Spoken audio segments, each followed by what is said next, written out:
Hello guys, welcome to my video tutorial series for Linux. I'm very sorry for previous tutorials. I know it was poor quality of sound. I'm really sorry because I don't have enough materials to do this, but I want to help you guys, so you're gonna feel sorry for that. And in this tutorial we're going to keep seeing some basic commands that you can use in Linux. So for a quick review, we have seen how to change the directory to desktop, change the directory to my folder Richard, and listing files there, and sort by file size, and you can see name comes before emails, and you can see ls-ss with small letter or lower letter, so you can view file size, and in total is going to be 8.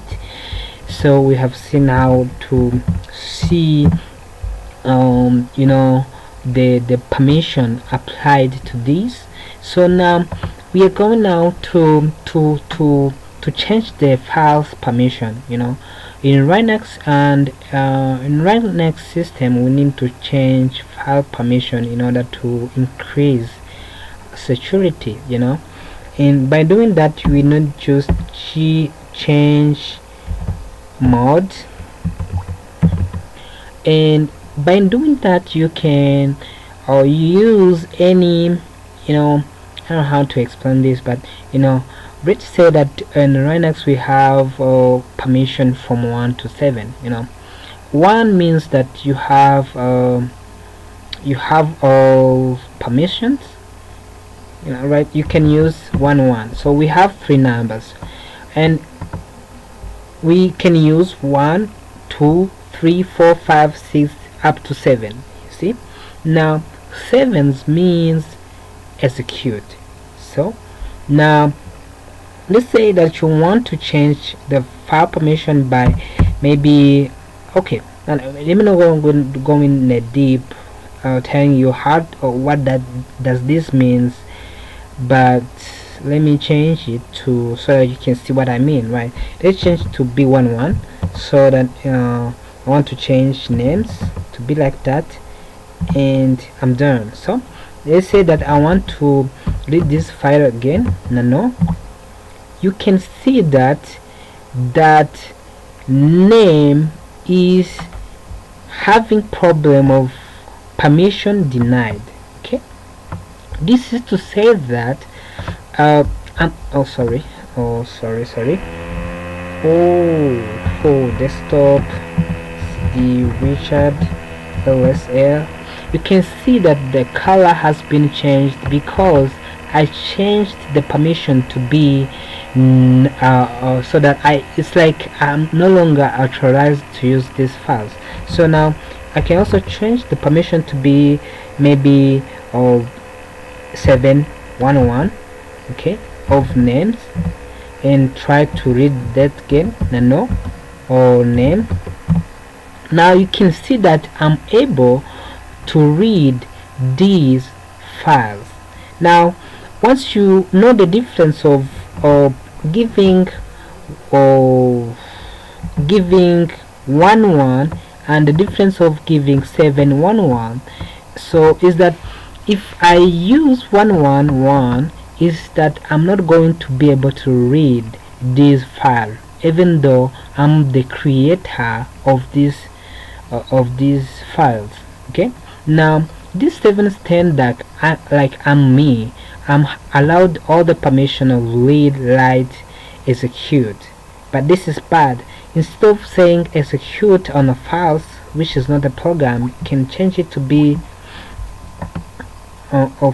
maybe 6.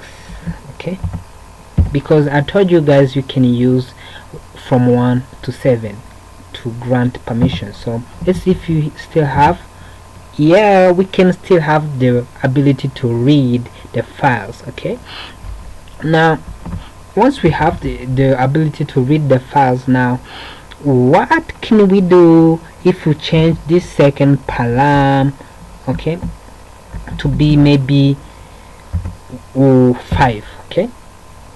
and see and try to read. It's all work. Now why does it work? This stand, I explained that in this stand for me, this stand for others, and this stand for group. Okay, so in Linux, when you create a permissions, every letter and among these three letters stand for three users we have in Linux. In Linux we have, me, the user who's creating the files, and this user can be the part of group or can be the part of sudos, which are group too, but this is me, this is group, and this is others. So in that case you can set the permission that will not allow groups to read your files, or you can set a file so that the other peoples will not try to read your files, or you can set even yourself to not read the files by specifying one. But in this case you can see that 5 is allowed to read the files, which is others, group. Now, and hit enter. When you try to read the files, the permission will be denied to you because you have said that you, as the person who is creating the files, you are not allowed to read that files. Okay, now in order to get back with the permission, you have to use 6 maybe or 7, but 7 is you are giving much more permission even to execute the files as a program, which is not necessary. Now when you do that, try to read the files, you can see that the files is now readable with no permission security denied. Okay, now as now you know how to assign a file permissions, and you can see that we still have the same files, and we can see what does it changed. You can see that on these files there is something that has been added here, like read write. I have the read write, so the others has read, execute. Okay, which is good, right? But what can even change that folder to be 66 because I think it's good. Okay, and list that files. You can see by putting 6 by me guest, I have the permission to read and write. The group has the permission to read and write too, and the others has group of read and write. Now you know what I mean. So in that case you cannot choose to use numbers, and you can use plus, read, write, and you're done. It's all the same. If you want to use read write permissions as this word, or use 6, and this is to show you guys 6 stands for AW, which means read write. And if you see that, you can see we still have the same permissions applied to these files. And if you try to read that files, you can see the file can be read. So you can use either these methods or these methods. Thank you for watching these tutorials, and if you like it, please subscribe for more tutorials to come.